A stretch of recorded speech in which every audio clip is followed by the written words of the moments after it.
Antidote est un des acteurs de référence du moteur de recherche, que ce soit pour les entreprises, mais aussi pour les grands sites web, de e-commerce ou les grands sites médias. On est aussi actif dans le domaine de la santé, par exemple.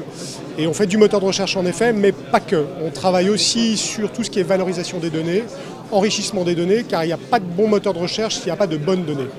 Il s'agit d'aller, quand on va récupérer les données dans les silos de l'entreprise, d'avoir une phase de préparation, de transformation, de nettoyage, et surtout de mettre ces données en relation, parce qu'on s'aperçoit que les données dans le silo de l'entreprise ne sont pas éclatées, ne sont pas séparées, elles se parlent, il y a des liens implicites entre ces données. Un mail contient une pièce jointe qui est elle-même dans la GED, vous avez des enregistrements de bases de données qui citent des personnes qui sont dans l'annuaire, donc il y a tout un réseau implicite qui existe entre les données d'entreprise. Et notre travail, c'est de faire émerger ce réseau, de fabriquer des objets métiers, de la connaissance à partir de ces données d'entreprise.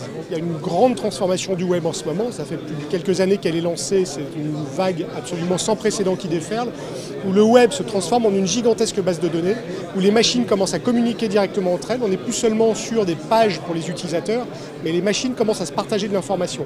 Et on a pris l'ensemble de ces technologies-là, sur les technologies du web sémantique, du web de données, on les a intégrées dans nos produits, on les amène dans les entreprises et on permet avec ces technologies-là de transformer les données d'entreprise complètement et de faire de l'entreprise une espèce de gigantesque base de données répartie. On ne regarde plus les applications, on ne regarde que les données sous-jacentes et on a travaillé sur ces données pour créer des objets métiers, pour créer de la connaissance, pour créer des choses qui soient actionnables, utilisables et qui rendent un réel service aux utilisateurs. Ça s'appelle le Linked Enterprise Data.